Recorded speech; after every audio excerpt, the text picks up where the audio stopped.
Bueno, muchas gracias por recibirme en Torrejuana, este lugar tan maravilloso que ha rehabilitado el equipo de Andrés Pedreño, donde se trabajaba el frontillón, vino tradicional de la zona, ¿no? Bueno, lo primero que les quiero contar es que no voy a hablar mucho de tecnología, en realidad. Bueno, para eso tienen muchas conferencias ustedes, que vienen expertos de tecnologías específicas a hablarles de eso, ¿no? Y yo voy a hablar más de mi experiencia y de cosas que he aprendido a lo largo de unos 43 años en la industria tecnológica. Entonces, a lo largo de ese proceso he tenido mucha suerte, he estado en oportunidades de innovación, he estado en oportunidades de transformación, he estado en momentos muy interesantes de la industria, en una industria que cada día se pone más interesante, y esa es una de las cosas, digamos, que hemos ido descubriendo con la industria tecnológica. Cada día es más interesante, cada día es más apasionante y cada día tenemos mucho más impacto con las cosas que hacemos. Y esa es en realidad, digamos, la idea central sobre la que voy a estar regresando, y es sobre el impacto que tiene lo que hacemos desde la industria tecnológica. Y todos los que están aquí entiendo que de alguna manera están haciendo trabajos en torno a la innovación, la tecnología, y en este momento el tema que a mí me interesa mucho es compartir estas experiencias y sembrar una semilla de curiosidad sobre esa pregunta, ¿no? La pregunta que nos hacemos los seres humanos desde que llegamos a este planeta, ¿por qué estamos aquí, verdad? Bueno, pues no, esa no es la que vamos a discutir, Básicamente, la pregunta que me hago es ¿cuál es el papel que tenemos la gente que estamos en la industria de la tecnología, en la industria de la innovación? ¿Y cuál es la responsabilidad que tenemos en la medida en que ejercitamos nuestro papel en la sociedad? Así que bueno, sobre mí, yo soy de Puerto Rico, llevo ya muchos años viviendo en España. He sido muy afortunado, como les dije, de haber entrado muy temprano en esta industria. He viajado por el mundo entero, me quedan muy pocos países por pisar. De los 40 y tantos años en la industria tecnológica, pasé 20 años siendo, digamos, perfiles más técnicos. Mis primeros proyectos fueron la eliminación de sistemas de tarjetas perforadas y pasar a sistemas de terminales online. Luego llegaron las PCs, luego llegaron las redes, luego llegó el Internet. Me tocó ser uno de los pioneros en América Latina en el desarrollo del Internet y en el mundo académico. Luego entré al mundo comercial. He combinado a lo largo de estos años el trabajo en universidades con distintas posiciones en gobierno o en universidades o en la industria. Con Microsoft pues tuve la suerte de entrar en la industria tecnológica en una de las principales compañías del mundo y trabajar a nivel mundial en distintas dimensiones. En ventas, haciendo, digamos, como tal, ventas en el sector académico y sector gobierno en América Latina, estructurando negocios específicamente para el sector público a nivel mundial y a nivel de América Latina. Y luego entramos en una dimensión que los últimos años de Microsoft, prácticamente mis últimos 10 años de Microsoft, estuve más trabajando en relaciones y en desarrollo estratégico de negocios de largo plazo y en responsabilidad social corporativa. Pero bueno, eso me dio una oportunidad de tener una mezcla entre el mundo de la tecnología, el mundo de las ventas, el mundo del marketing, el mundo de la transformación social y de la transformación de las economías a través del impacto de la tecnología. Y eso la verdad es que es el tema que me dejó chiflado, ¿no? O sea, cómo nosotros podemos generar impactos importantes a través de la tecnología. Bueno, y ese es el tema sobre el que quiero lanzarles la invitación a debatir. Les voy a hacer un recorrido. Esa imagen que les presento, esta fue la primera computadora en la que yo trabajé en 1977, una MSR 100, y ahí empecé a hacer programación en RPG, COBOL, Fortran Basic, en aquellos años. Esta es la segunda en la que trabajé, ya a partir de 1978. Ese era un mainframe de la compañía Digital, que era la segunda compañía más grande de computadoras en el mundo en aquellos años, finales de los 70, y ese era el mainframe más grande, ocupaba 3 veces este espacio. Básicamente estábamos en un sótano, como estaban todos los data centers, ahora están muy seguros, pues en aquella época estábamos en unos cuartos oscuros, en sótanos, escondidos, y cogíamos todo el sótano con estas cositas que están aquí. Esto que ven aquí, eso es un disco duro removible de aquella época, que no sé ni cuánto era lo que almacenaba, pero no tiene nada que ver con lo que podemos almacenar el día de hoy. Probablemente en el teléfono móvil hoy almacenamos 1000 o no sé cuántos miles de veces lo que almacenábamos en ese disco duro removible de los años 70. Bueno, esa fue, digamos, ya mi primera experiencia profesional, y quería, digamos, traerles a colación este libro. Este libro de Walter Isaacson, Los Innovadores, hace un recorrido sobre cómo personajes de la industria tecnológica, digamos, los pioneros en la industria de la tecnología de la computación, ¿de dónde vinieron, no? Los que trabajaron los primeros conceptos de software, los que trabajaron los primeros conceptos de computadoras, ¿de dónde surgieron? Y la realidad es que muchos de ellos venían de ser como matemáticos, como Ada Lovelace, o ya en la última generación, Steve Jobs, por ejemplo, Jobs se crió jugando con electrónica, y muchos otros con televisores, con radios, que era lo que había en ese momento, que ellos desarmaban, compraban, había kits que adquirían para montar sus propios televisores, calculadoras, cosas muy básicas, ¿no? Entonces estos jóvenes, muchos de ellos, crecieron haciendo esas cosas. Gates, el caso de Bill Gates es un poco diferente, porque Gates en realidad creció leyendo revistas de negocios, ¿no?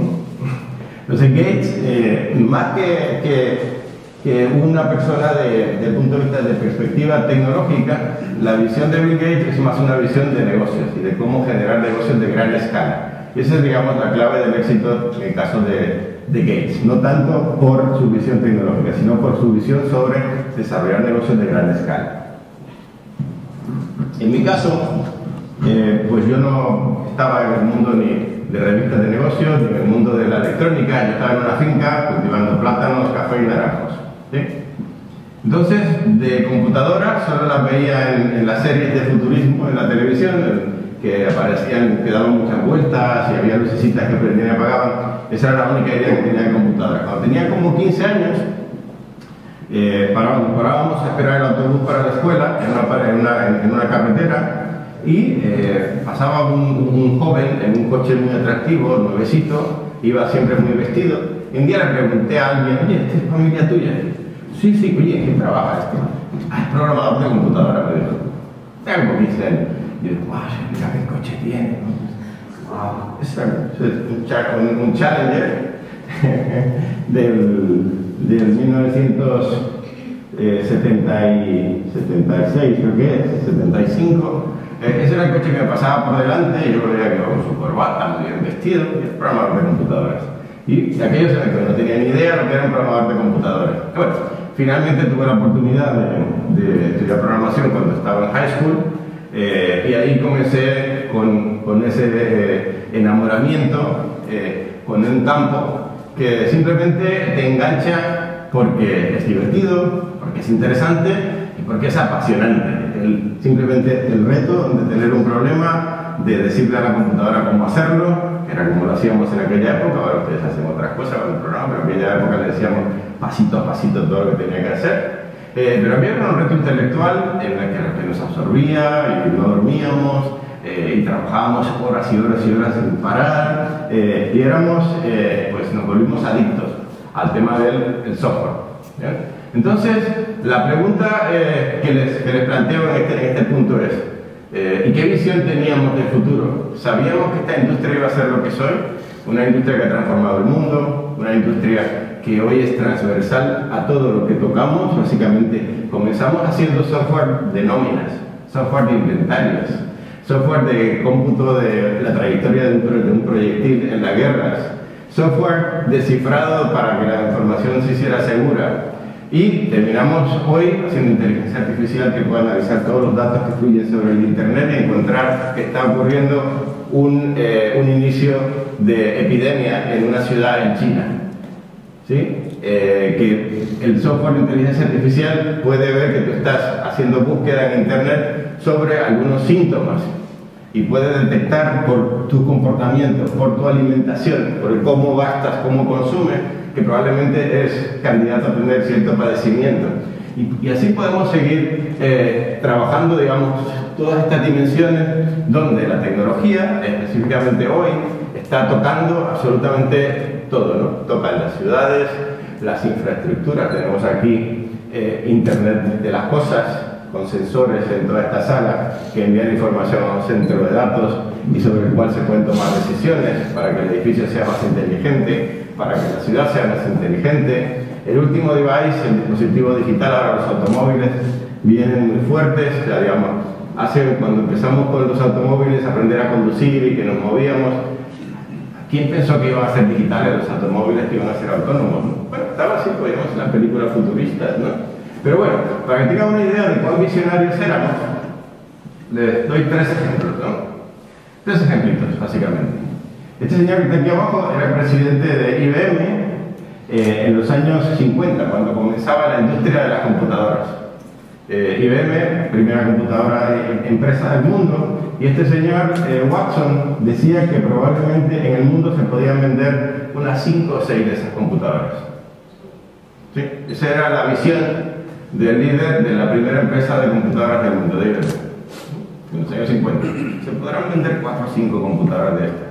No estábamos hablando de un mundo globalizado, estábamos hablando de un mundo que venía de la Segunda Guerra Mundial, estábamos hablando de la Guerra Fría que estaba comenzando, el mundo del capitalismo versus el comunismo. Digamos, era un mundo muy complicado, la globalización no existía, ni había atisbos de que eso iba a existir en algún momento, ¿no? Entonces, en realidad, yo no podía pensar en el mercado de los Estados Unidos y de algunos países con los que podían hacer negocios, pero entonces pensó que podrían venderse 4 o 5 de esas computadoras que se estaban fabricando.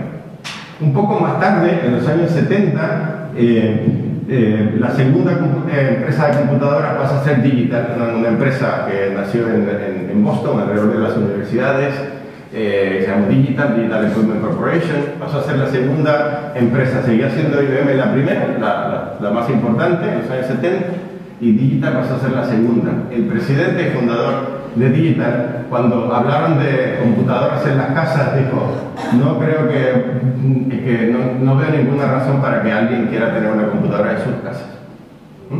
Finales de los años 70. Bill Gates, el supervisionario Bill Gates, pensaba en 1981 que con 640K de memoria era más que suficiente para hacer cualquier software. ¿Sí? O sea, así de visionarios éramos. Entonces, con esto lo que les quiero decir es que hoy hemos visto a partir de ese momento tantas cosas que nos han sorprendido, y ahora estamos viendo un momento donde parece que tenemos claro el futuro por dónde va. Yo les sugiero que volvamos a este momento y pensemos si de verdad estamos claros en lo que viene. Ustedes se responden ustedes mismos, luego ya lo comentaré al final, pero básicamente estos señores estaban en el eje de la industria, estaban viendo lo que estaban haciendo, todo lo que estaba comenzando, y esa era la visión que tenían. Hoy creemos que tenemos unas visiones de cosas que van a pasar, de cosas que vamos a estar haciendo. No sé si ahora acertaremos un poquito más de lo que acertaron ayer. En este momento estamos viviendo lo que el Foro Económico Mundial ha llamado la cuarta revolución industrial. Básicamente cayó el muro de Berlín, se crea la economía globalizada, llega el Internet, que es el motor en realidad que sustenta la economía globalizada. Si no existiera el Internet, no existiera la economía globalizada. Y empezamos a hablar ahora, hablamos de la economía digital, hablamos de los estilos de vida digitales, y todo esto está enmarcado en lo que llamamos la cuarta revolución industrial. La cuarta revolución industrial lo publica el Foro Económico Mundial en el 2016, y a partir de ahí ellos han sido los promotores de la discusión en torno de qué se trata la cuarta revolución industrial. Bueno, se trata de lo que estamos viviendo hoy en día, la tecnología entrando por todas partes, transversalmente a todas las actividades de la sociedad y cambiando todo lo que tocamos. Entonces, ellos resumen las revoluciones industriales en la primera, la del vapor, donde logramos hacer con el vapor generar potencia para mover máquinas, y esa fue una revolución importantísima. La segunda es la producción masiva que llega con la electricidad y la generación de la era industrial. 1870, digamos, aquí llega el automóvil, por ejemplo, la famosa, se ha documentado mucho en torno a esta discusión, como ciudades como Nueva York, en menos de 5 años, que todo se movía por carruajes de caballos, pasaron a ser automóviles, y obviamente hubo una gran transformación del empleo, una gran transformación de la industria de servicios alrededor, porque la industria que existía era la del servicio de transportación en la ciudad, con caballos, carretas, mecánicos, comedores, veterinarios, limpieza de las calles, de todo lo que soltaban los caballos, ¿sí? Entonces eso era una industria, eso se convertía en estiércol que se vendía para las jardinerías, etcétera, etcétera, etcétera. Había todo un montón de empleos especializados en torno a aquella industria. Cuando eso desaparece en 5 años, quedan desempleados, se generó una crisis muy grande en una ciudad como Nueva York, que se ha tomado como ejemplo, y llega el automóvil. Entonces todas aquellas personas que solamente sabían trabajar con caballos y cambiar ruedas a las carretas, resulta que ahora llegaron los automóviles. Quedan desempleados, entran en crisis, algunos se readiestran, se insertan en nuevas actividades. ¿Les suena algo parecido? ¿Sí? Hoy hablamos de los robots, hablamos del software, miles de personas, millones de personas se van a ver afectadas a sus puestos de trabajo, y estamos transformando de nuevo el mundo, digamos, la sociedad, con consecuencias importantes. El tema es que ahora son muchos más los millones de personas que se afectan. En aquella época se afectaba a mucha gente, pero digamos, hoy estamos hablando probablemente de miles de millones de personas que se afectan con todas estas transformaciones que provocamos. Llega en los años 60 la tecnología digital, la electrónica, con la computadora, y actualmente estamos hablando de sistemas, lo que el Foro Económico Mundial ha resumido en ciberfísicos. Sistemas ciberfísicos. ¿De qué se tratan los sistemas ciberfísicos? ¿Qué pasa? ¿Qué quedó?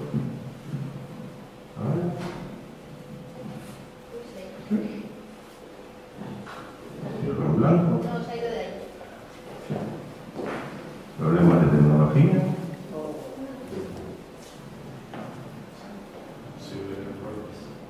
Sí, a ver. Muévelo a la siguiente slide, a ver qué pasó. Bueno, ese es. Pues quizás me detuve demasiado, ese es lo que... Bueno, esto es aquí para tratar de explicarles de qué va esto de sistemas ciberfísicos, que son el contexto de la cuarta revolución industrial que vivimos hoy. El mundo ciberfísico es la intersección del mundo digital con el mundo biológico y el mundo físico. Y esta es la gran transformación que se nos viene encima. ¿De qué estamos hablando aquí? En el mundo físico podemos estar hablando de materiales inteligentes, materiales superconductores, materiales que aprenden, la ciencia de materiales, la química, la física, ahora llegando a unos niveles que jamás imaginamos, porque podemos hacer una analítica, podemos hacer unas simulaciones, podemos hacer unos tratamientos que la tecnología digital nos permite hoy, y la computación nos permite hoy, y antes no lo podíamos hacer.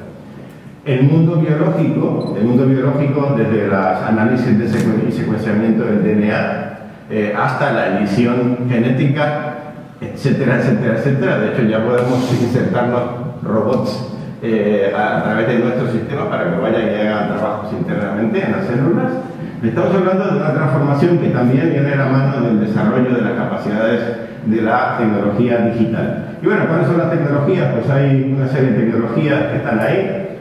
Inteligencia artificial, de la que tanto hablamos. De hecho, parte del objetivo que tiene Alicante y Alicantec es que Alicante pueda ser un polo de desarrollo en torno a la inteligencia artificial. Pero esto, digamos, la inteligencia artificial no puede funcionar si no tenemos capacidad de cómputo, que es la computación en la nube, si no tenemos el Big Data, porque tenemos que tener muchos datos para poder aplicar analítica y conocimiento y aplicar inteligencia artificial. Necesitamos Internet de las cosas, que recoge los datos del espacio, del universo en general, para que esos datos los podamos utilizar. Y luego pues tenemos tratamiento de datos en realidad aumentada, realidad virtual, seguridad con sistemas de blockchain, genómica, nanowatts, sensores en el cuerpo, impresión 3D, nanotecnología, robótica. Pues estos son, digamos, los principales elementos de lo que es esta cuarta revolución que estamos viviendo hoy. Todo esto está totalmente interconectado, y en la medida en que desarrollamos soluciones, desarrollamos productos, básicamente esto tiene unos impactos tanto directos como indirectos. O sea, tenemos también daños colaterales o beneficios colaterales alrededor de todo lo que hacemos. El mundo se ha globalizado, se ha conectado, está hiperconectado, y hablamos ahora de unas transformaciones en la geopolítica mundial, ¿no? Desde la Guerra Fría pasamos al mundo de los polos, empezamos a hablar de un polo principalmente aquí en los Estados Unidos, el polo europeo, digamos los años 80, América Latina y su década perdida en los años 80, prácticamente no existía, era solo crisis. África prácticamente no existía, solo guerras y etcétera, y hambre entre los países. China estaba detrás de la muralla y no se sabía qué pasaba allí, era una China comunista cerrada, no existía tampoco. Pero básicamente los polos se daban alrededor del petróleo como el recurso principal que movía la economía mundial, que se comenzaba a formar en los países del Medio Oriente. Europa reconstruyéndose después de las guerras y empezando a tomar una posición en la geopolítica mundial, y los Estados Unidos desarrollando, modernizando y constituyéndose en el polo principal de desarrollo para todo el planeta, ¿sí? Con la investigación y desarrollo, con las empresas, con las industrias.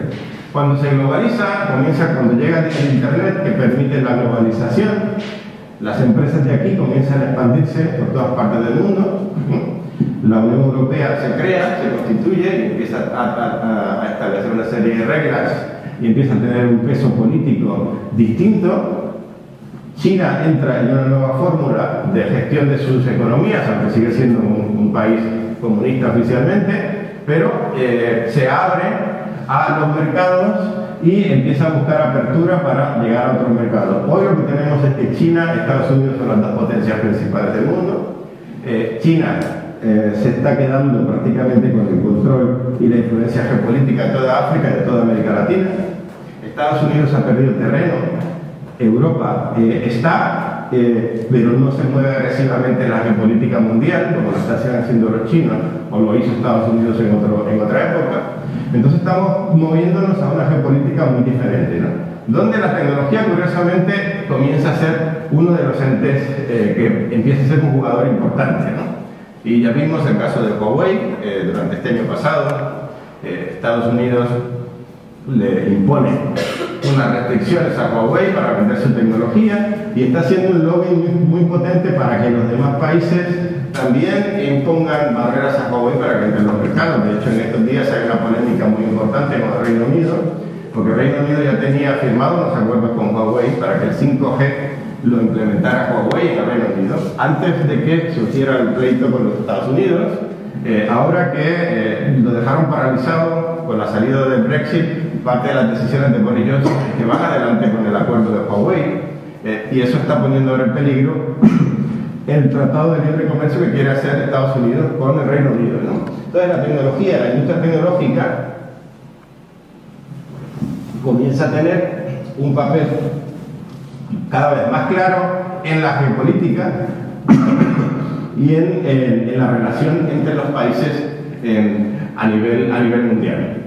Al margen de eso, las compañías tecnológicas que han empezado por aquí, por esta zona de California, por esta zona de aquí del este, otras que están surgiendo en China, curiosamente, que básicamente lo que han hecho es crear el Amazon chino, crear el Google chino, crear básicamente el modelo de empresas exitosas globales. Ellos lo han copiado, han generado unas empresas apoyadas por el Estado, que hoy empiezan a ser también de las principales compañías del mundo. Ellos, Huawei, hoy por hoy es la empresa de telecomunicaciones más grande del mundo. Entonces, en este entorno las empresas de tecnología tienen un peso en las economías impactante. Por ahí ustedes verán muchísimos artículos que salen todos los días sobre cómo hace 20 años las principales empresas eran las de petróleo o las de manufactura, y ahora las principales empresas del mundo son las empresas de tecnología, y cada día más. Ustedes verán cómo salen las noticias de que bueno, ya Google alcanzó el $1 trillón en valor en el mercado. Microsoft alcanzó el $1 trillón, Amazon alcanzó el $1 trillón. Ya no hablamos de millones de dólares en el valor de las empresas ni el volumen de los mercados de estas empresas. No hablamos de miles de millones, billones, como se dice en Estados Unidos. Ya estamos hablando de trillones. Hablamos de que Facebook tiene no sé cuántos miles de millones de usuarios semanales o mensuales distintos, y eso lo constituye en un territorio virtual que es más grande que muchos de los países del mundo, ¿no? Entonces, las redes sociales, digamos, todas estas plataformas que conectan a la gente tienen un poder de llegar a las personas para bien y para no tan bien, ¿no? Digamos, entonces, de las cosas que están ocurriendo en este contexto de la economía globalizada y esta nueva geopolítica donde la tecnología ocupa un lugar importante, es que hay dos caras de la moneda. Hay una cara buena, que generalmente es la cara que ha trabajado la gente tecnología, de la industria tecnológica. La gente de la industria tecnológica es principalmente, y esa ha sido mi experiencia, gente que trabajan por la pasión, se involucran con lo que están haciendo, se comprometen con lo que están haciendo y tienen una pasión tremenda por generar innovación. Y somos muy ignorantes, muy ingenuos, sin embargo hay otros que están mirando qué cosas estamos haciendo y pensando que otras cosas no tan positivas pueden hacer utilizando esas infraestructuras y esos servicios que nosotros desarrollamos con toda la buena intención del mundo, pensando en que las cosas mejoren. De hecho, si bien por lo que les presentaba al principio no daba a entender que los visionarios tuvieran mucha visión, yo entré a Microsoft en el 98 y cuando entro a Microsoft pues me entero de que esta gente de la industria de tecnología hablaban continuamente de cambiar el mundo. O sea, nosotros vamos a cambiar el mundo, estamos aquí porque vamos a cambiar el mundo, ¿no?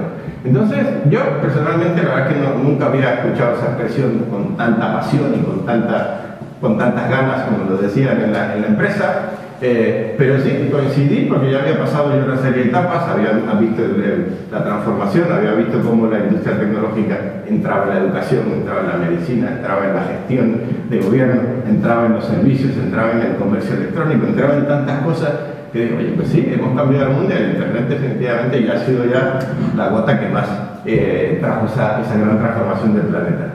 Y eso nos lleva, digamos, a un poco la situación de hoy, ¿no? Les dije hace un rato que en esa geopolítica teníamos el petróleo como el principal recurso, hoy hablamos de los datos, ¿no? En la cuarta revolución industrial, el principal recurso de la nueva economía son los datos.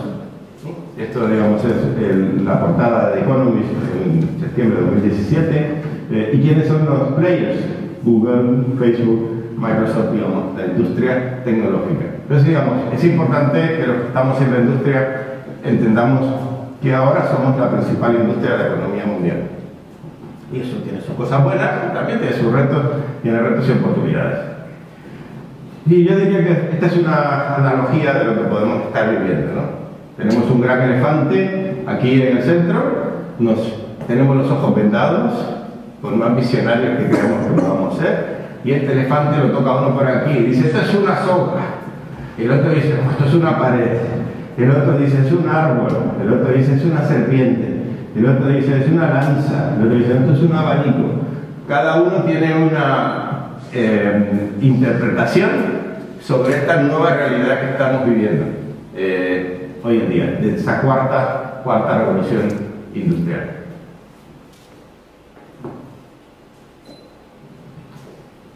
Yo, en un trabajo que hice este año pasado, hice este diagramita, se lo quería compartir porque estuve trabajando con estas tecnologías emergentes para un tema de estrategia del Banco Interamericano de Desarrollo para América Latina.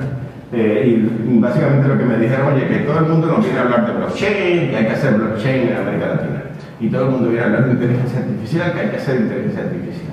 Y que hay que hacer realidad virtual, que hay que hacer 3D printing. O sea, entonces los tenían locos y hay que hacer big data. Entonces el banco me dijo, ayúdanos a estructurar un poco esto para priorizar en qué nos enfocamos, ¿no? Claro que estuve dándole vueltas al tema y lo que encontré es que básicamente hay un universo que en realidad es el corazón de esta gran transformación digital que estamos viviendo hoy.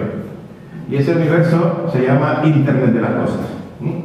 Curiosamente, es el sector que ha pasado desapercibido por la mayor parte de las industrias. Porque cada empresa ha estado mirando el pedacito que le toca. Por ejemplo, en Microsoft nosotros miramos Internet de las Cosas en Smart Cities, en ciudades inteligentes, como los sensores que nos van a alimentar y nos van a dar información sobre la ciudad. Y lo único que nos interesaba era que esos sensores nos van a dar data para nosotros vender más cloud y más data, más big data y analítica. Entonces, como empresa, ya Microsoft, IBM y otras tantas, pues cada una está mirando su nicho. La Telefónica, las compañías de telecomunicaciones, que han estado mirando que el Internet de las cosas les va a permitir vender SIMs, tarjetas SIMs, para que los dispositivos se conecten a la red telefónica y envíen sus datos. Entonces ellos se han enfocado en ver cómo venden tarjetas SIMs, ¿sí? Entonces, bueno, el análisis que hice, lo que me llevó a concluir fue que el gran malentendido, desde el punto de vista de su valor estratégico y de su potencial, es todo lo que es el Internet de las cosas. El Internet de las cosas, que básicamente se conecta con la data, que dice ahí que no lo veo, la conectividad, se lo digo, la data, la conectividad y la analítica y cloud computing, ¿sí? Hay esos tres elementos que son los que componen el universo del Internet de las cosas. Y alrededor de todo esto es que podemos entonces aplicar otras tecnologías para efectivamente hacer inteligencia artificial y hacer otro tipo de servicios digitales y liderar esta transformación digital. Así que bueno, resulta ser interesante. Ahora parte de la estrategia que estamos haciendo con el Banco Interamericano de Desarrollo es enfocarnos en la industria del Internet de las cosas como una oportunidad para América Latina, porque en adición es una industria que genera, digamos, para desarrollo de industria de software, que genera para diseño y fabricación de equipos, de tecnología hardware, pero además genera empleos en todos los niveles, desde que se tienen que instalar los sensores, darle mantenimiento a los sensores, hasta el que hace la analítica de datos, el que genera plataformas de software, el que fabrica los equipamientos, los equipos, el que los distribuye y los entrega. Digamos que es una industria que desde el punto de vista de impacto económico es muy potente y sin embargo por el sesgo de las distintas industrias que inciden en este sector, ninguna estaba viendo el bosque, estaba viendo solamente cada uno su arbolito, ¿sí? Entonces, bueno, después se los comparto porque fue una de las cosas interesantes en las que estuve trabajando este año pasado. A ver, ahora otra vez si quedó. Ahí, se te movió. Ok, les hablaba sobre la pasión que nos mueve en la industria tecnológica. Steve Jobs lo ha dicho de muchas maneras. The only way to do great work is to love what you do. Es una de sus statements, ¿no? Lo que hice para representar esta idea de la pasión que mueve a la gente en nuestra industria. Y la pasión lo han descrito los líderes de la industria de muchas maneras. Pasamos al vídeo. Primer vídeo, ¿no? 2 minutitos para que vean pasión en una industria tecnológica.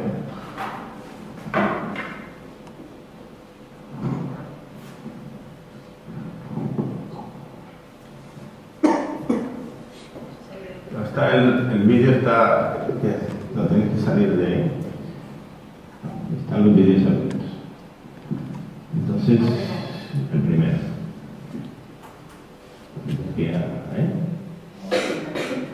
Ese.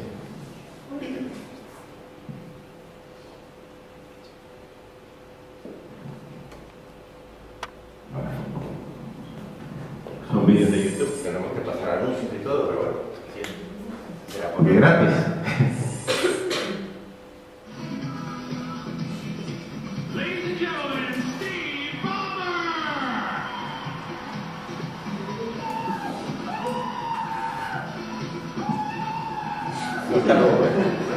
Es pasión por la tecnología y también algo de ambición por seguir creciendo en los negocios.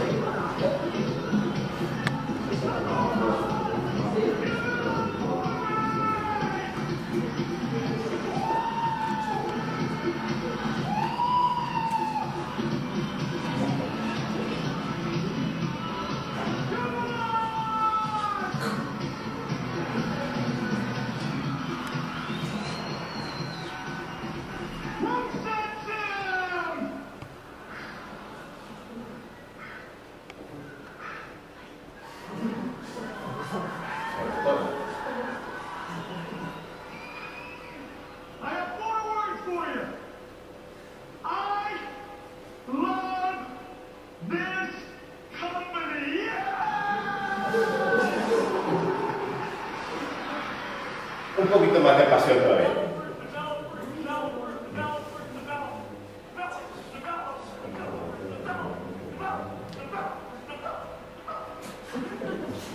No es un predicador religioso.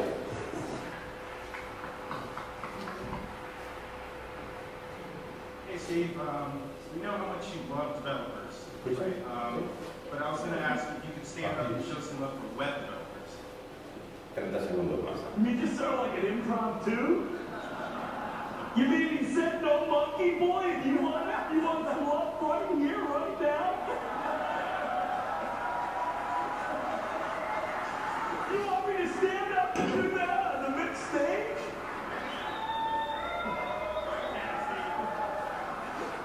I've been in PR mode the whole time, and you want to hear web developer? Web developer! Web developer!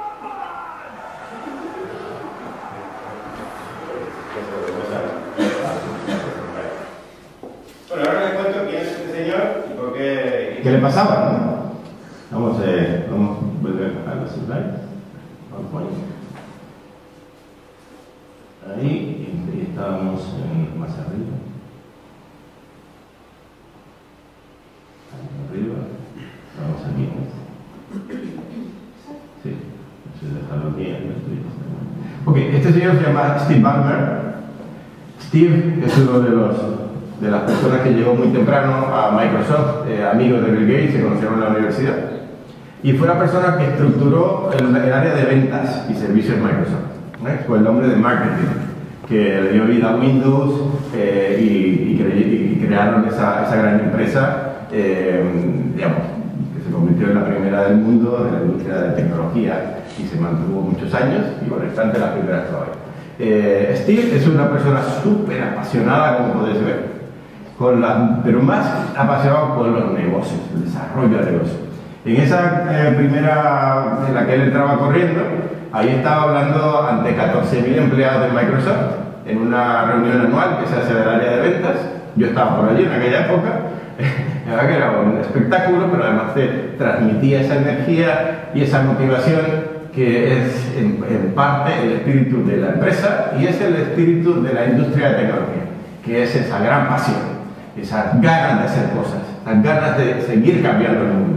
Entonces Steve Ballmer me parece que es un caso representativo. La segunda conferencia, bueno, la segunda parte del vídeo, que está todo sudado, es una de las mismas conferencias del grupo de ventas ante 14.000 empleados, un año en que Microsoft se dio cuenta que había abandonado a los desarrolladores de software y que no estaba dándole la atención que necesitaban los desarrolladores de software. Entonces, los desarrolladores se estaban yendo con open source, se estaban yendo con otras tecnologías a desarrollar y estaban abandonando Windows. Entonces, la compañía se lanzó con todas las ganas a decir, tenemos que ir a salvar y a recuperar los developers, los desarrolladores. Ese fue parte del discurso de Steve Ballmer en aquel momento, que fue muy famoso, icónico, el developers, developers, developers. Luego está en otra conferencia, que es la conferencia, un año más tarde, la conferencia de web developers. Y en la conferencia de web developers le dicen que le dé un mensaje a los web developers como lo hizo cuando habló de developers, ¿no? Entonces ahí es que él va y dice, web developers, bueno, pero la misma pasión, las mismas ganas, la misma energía en torno al tema de la tecnología y la innovación. Steve fue presidente de Microsoft por más de 10 años. La compañía creció bajo el liderazgo de Steve Ballmer. Cuando yo entré en Microsoft éramos 30.000 empleados, cuando salí éramos 120.000 empleados. En 10 años cuadruplicó la empresa el número de empleados. En 10 años las ventas de la empresa se triplicaron, el revenue de la empresa se triplicó y sin embargo el stock no subió. En 10 años, el valor de la empresa en el mercado del stock no subió. Básicamente porque el estilo de Ballmer no le comunicaba, no le transmitía confianza a la bolsa. Curiosamente, todos los números de la empresa iban muy bien. Ballmer sale, entra el presidente CEO actual de Microsoft, Satya Nadella, y el stock empieza a subir, y a subir, y a subir, no ha parado de subir. Simplemente está subiendo todo lo que no subió en 10 años. Básicamente, ¿no? El valor de la compañía era mucho más desde hace mucho tiempo. Entonces, bueno, No, todavía no. Vuelvo aquí al slide. Everybody behind you just gave you a buck. I want 50 cents for it.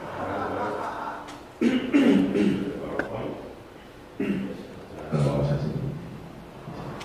No. Con otra en modo display. Bueno, entonces, esta pasión de la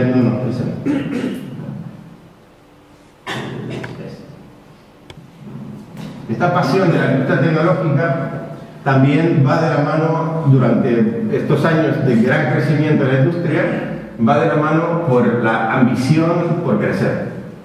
La ambición por crecer, porque de hacer algo que nos apasiona, de hacer algo que nos genera un placer y nos extasiamos de las cosas que hacemos, de momento nos damos cuenta que también hacemos dinero y que llegamos a miles de millones de personas y transformamos sus vidas a través de esas tecnologías. Entonces, las empresas empiezan a generar un capital impresionante, empiezan a crecer el número de empleados, empiezan a crecer en su peso en la geopolítica y en la economía mundial, y entonces entramos en la carrera de la ambición. La carrera de la ambición porque vienen más competidores y tenemos que mantenernos arriba y tenemos que generar ganancias para que el valor de la acción siga subiendo. Y en esa dinámica caen todas las grandes corporaciones y todos los que de alguna manera tengan éxito caen en esa dinámica. Problema en que hemos caído en los últimos años, y ya tú ves las conclusiones que tenemos. Pues yo miro Microsoft, por ejemplo, yo me encontré con una empresa donde había gente de tecnología, puros del desarrollo, de la pasión que sabíamos algo de tecnología, pero estaba la gente de marketing y la gente de management. Entonces la gente de marketing y la gente de management solo miraban números, miran números, resultados de negocio, resultados de ventas, y no vivían la pasión que se tiene por la parte de ingeniería y por la parte de tecnología. La pasión del mundo del marketing y del mundo del management es optimizar los recursos y generar más ganancias. Y eso se premia también muy bien en estas corporaciones. Entonces empiezas a encontrar una serie de choques entre los valores de las personas, las prioridades de algunas personas, la forma de ver las cosas de algunas personas y otras dentro de la organización. Este es un caso de una persona que llegó a ser la vicepresidenta de comunicaciones, Jessica Powell, de Google. Estuvo en el top de la industria en el momento en que Google estaba en el top, creciendo, ganando mercados con su nuevo modelo de negocio, innovando, etcétera, etcétera. Y Jessica, estando en la cumbre de la industria tecnológica, muy joven, renuncia y se va de Google. Y unos años más tarde se va a la universidad, se va a pensar, se va a estudiar y publica este libro. La gran disrupción es el título del libro. Ya está en español por ahí también. Y es, básicamente ella crea una novela ficticia en donde cuenta cosas un poco de manera jocosa de lo que ocurre en lo que ella llama una empresa monocultural. O sea, una gran empresa monocultural donde todos son ingenieros y gente de marketing, ¿sí? Entonces los ingenieros, y además la mayoría hombres, la mayoría hombres. Entonces los ingenieros están allí haciendo sus cosas, se divierten, trabajan como locos, muchos simplemente duermen en sus despachos, no tienen vida, lo único que hacen es trabajar. Los de marketing están haciendo todo el tema para generar más dinero y mientras más dinero aparece están más apasionados y más felices y se enganchan más a la droga del trabajo y de la corporación y están felices, pero hay muchas cosas que ocurren, digamos, daños colaterales, impactos colaterales sobre esas tecnologías, esas soluciones que estaban trabajando, que no se confrontan, la empresa no asume responsabilidades. ¿Y qué hace la gente de comunicaciones? Que es lo que ella hacía. La gente de comunicaciones le toca gestionar los daños a través de las estrategias de comunicaciones, buscar explicaciones para que más o menos queden bien, pero básicamente se cansó ella de que el eje de conflictos que estaba generando el modelo de la empresa no se atacara, porque simplemente no le interesaban ni a los de marketing ni a los ingenieros. Entonces, ahí es que ella sale de la empresa y esto que ha ocurrido con Jessica Powell ha ocurrido en la última década con muchísima gente en la industria tecnológica.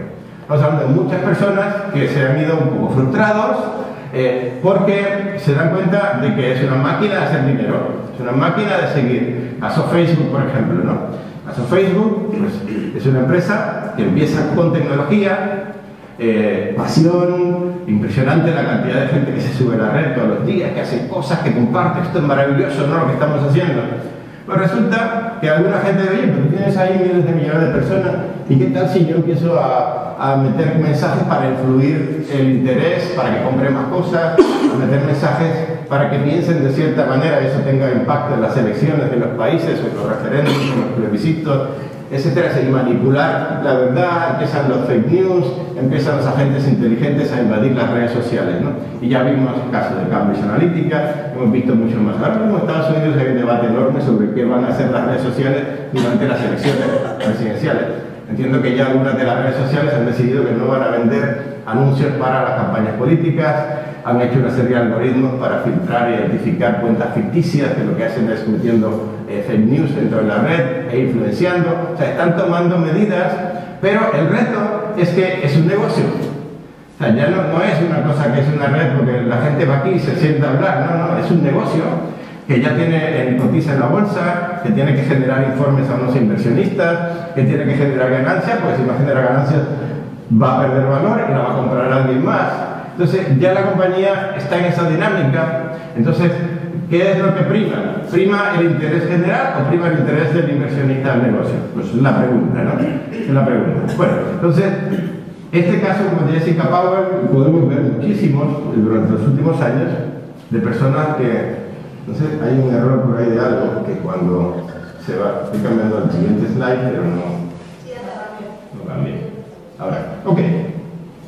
La red social. De hecho, alguna gente critica todo lo que está pasando con las redes sociales, habla de la red antisocial. Yo les recomiendo que se lean o que vean algunos de los vídeos de conferencias de Jamie Barnett.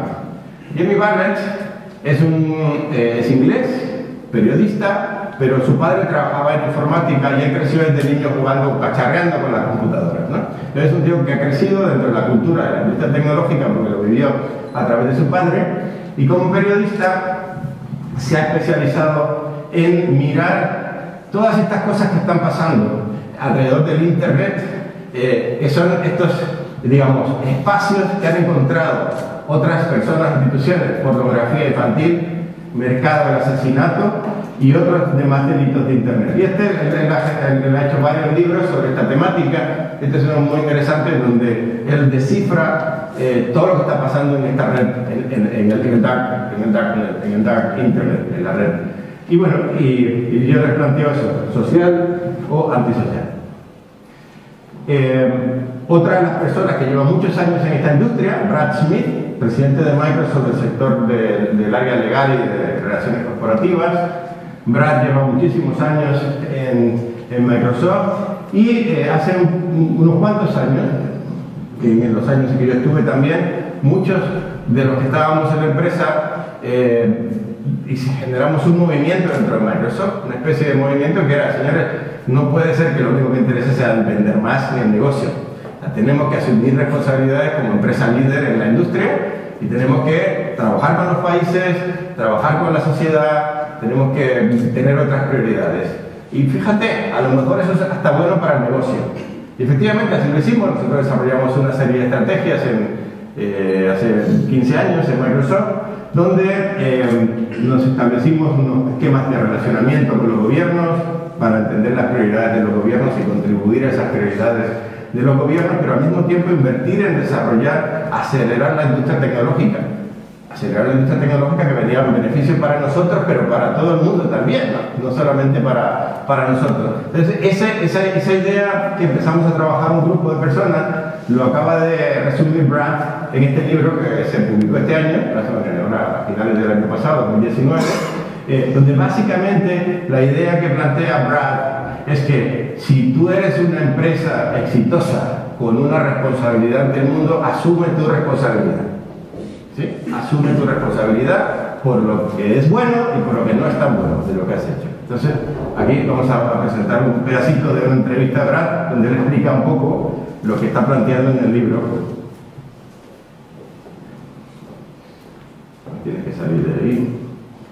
Ay, vale, el segundo, no sé. No, es bueno, eso no es.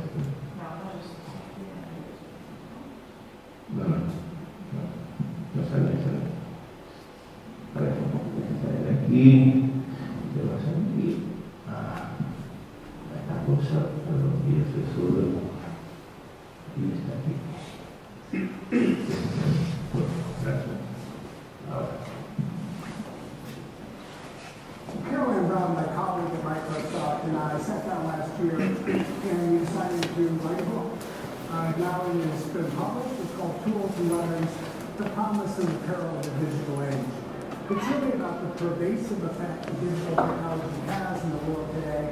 It is both a very powerful tool, a tool to do great things for society, but it is also a weapon. It's been weaponized by governments that are engaging in cybersecurity attacks.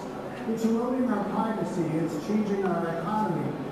When you really think about it, digital technology is creating a whole host of issues for every country around the world, and we need to do more to think about these more broadly. I think the greatest challenge is also our greatest opportunity. It's artificial intelligence.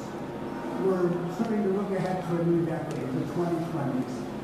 It's going to be a decade where AI reshapes the economy, as I think it will continue to do over the next 2 or 3 decades.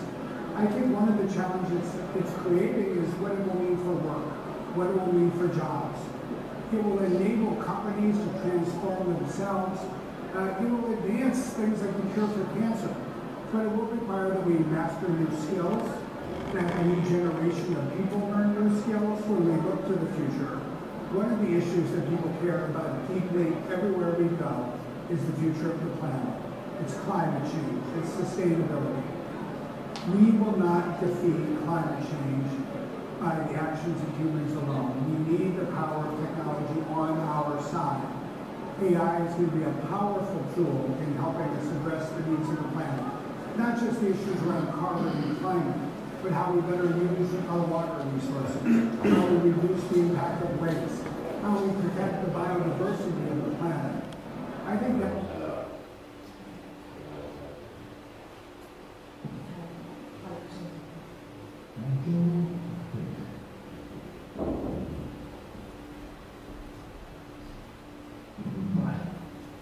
el siguiente, pero ya no voy a pasar el vídeo, ahora comento.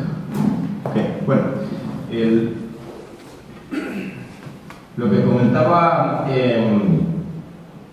Brad Smith es que tanto él, y es interesante esto que a mí me resulta interesante, es lo que voy a comentar, ¿no? O sea, hemos coincidido muchas personas que hemos estado muchos años en la industria tecnológica, como Brad, Orlando Ayala, el propio Bill Gates, o sea, muchísimos líderes tecnológicos de mi edad, digamos, más o menos, que hoy estamos coincidiendo en este tema, en el tema de la responsabilidad. De hecho, estamos hablando ahora de que ya no hay que pensar solamente en los shareholders de las compañías, que hay que pensar en los stakeholders. Los stakeholders son todos aquellos que de alguna manera se impactan por lo que hacen las corporaciones, ¿no? Entonces, hay ahora mismo mucho trabajo. De hecho, el tema de Davos, esta semana pasada, el tema del foro de Davos era específicamente este tema.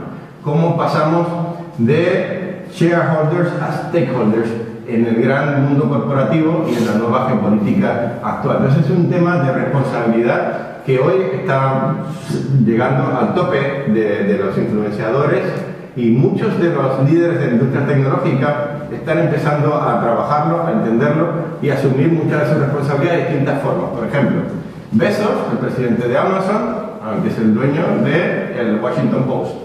¿Sí? El Washington Post, uno de los periódicos emblemáticos de los Estados Unidos, estaba en quiebra, etcétera, etcétera. Pues bueno, Bezos lo ha comprado, le ha inyectado capital.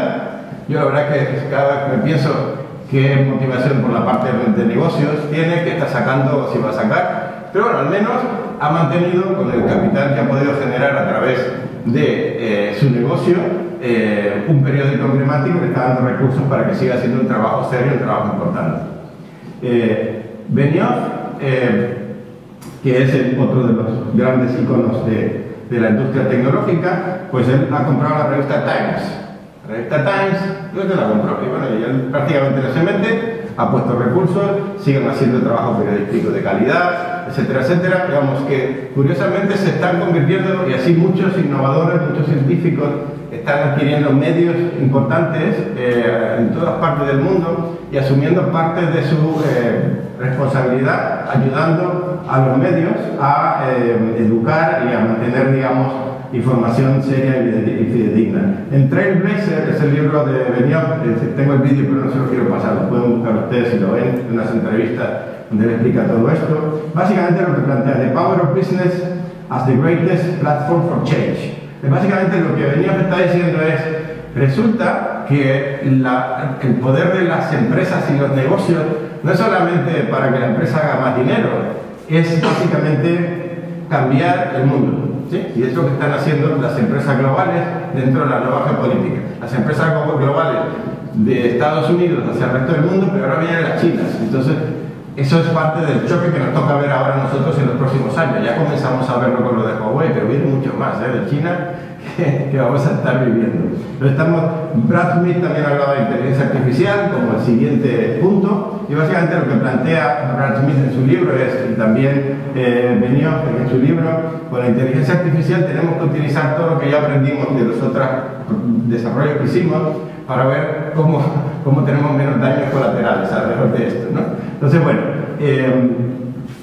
les recomiendo también ver tanto el libro como uno de mis amigos con el que trabajamos este movimiento dentro de Microsoft, el amigo de Andrés también, Orlando Ayala, es un colombiano, acaba de publicar este libro, bueno, lo publicó un periodista colombiano basado en entrevistas con Orlando, el colombiano que hablaba al oído de Bill Gates. Orlando llegó a ser el director de ventas y marketing de Microsoft a nivel mundial. En su momento, el latinoamericano en el escalafón más alto de la industria tecnológica de Estados Unidos y de la industria tecnológica mundial. O sea, era responsable por todo el modelo de ventas y por todas las ventas de Microsoft, por muchos años. En un momento, Orlando, que era un vendedor súper apasionado y estaba detrás de la gente para que había que lograr la cuota de ventas y los números y no sé qué, tuvo un parón. Orlando tuvo un parón. Y en una reunión de staff, que lo he contado muchas veces, me cuenta aquí en el libro también, en la reunión de staff de Bill Gates, se paró y le dijo, yo renuncio de esta compañía, porque aquí solo se habla de generar más dinero. Y esto no tiene sentido, porque lo que tiene sentido es que encontremos una razón de ser. Una razón de ser y que todo este capital que estamos generando, a través de lo que estamos haciendo, lo utilicemos para algo, no simplemente para tener unas cuentas súper potentes. Aquello, pues, generó un terremoto dentro de Microsoft. O sea, el vicepresidente de ventas a nivel mundial se levanta en medio de una reunión y dice, hasta aquí llegué. Gates se ofendió, tuvieron una discusión muy fuerte, Orlando renunció, después de que renunció, Gates le dijo, no, tú creo que hay algo importante en lo que estás diciendo, ¿no? Y Gates entró, retomó el tema y a partir de ahí empezamos una transformación muy importante de la compañía. Eso que hoy estamos hablando de stakeholders versus shareholders, nosotros lo hicimos en Microsoft hace 15 años. Gracias al apoyo de Orlando y gente como yo que nos involucramos en todo este movimiento. Bueno, el libro lo cuenta bastante bien. Y va otra vez a estas personas que hemos estado muchos años en la industria tecnológica, que hemos disfrutado muchísimo de todo lo que hemos hecho, que nos hemos pasado muy bien, que hemos viajado, que hemos visto el impacto de lo que hacemos en la sociedad, en la gente, y nos encontramos ahora con que la tecnología ha transformado el mundo y a lo mejor estamos con una granada digital, una bomba de tiempo digital que podría estallarnos en cualquier momento. Una visión, la visión, digamos, pesimista de la gran transformación y de la destrucción del planeta y de la vida, porque los robots y la inteligencia artificial se van a apropiar de todo y vamos a desaparecer, ¿no? Yo prefiero esta otra visión. Vamos a un mundo digitalizado, humanizado, donde vamos a trabajar todos en conjunto. Yo prefiero esta otra visión del futuro y es la que veo un mundo conectado, interconectado y las personas con la tecnología trabajando de la mano. Bueno, pues hasta aquí. Gracias.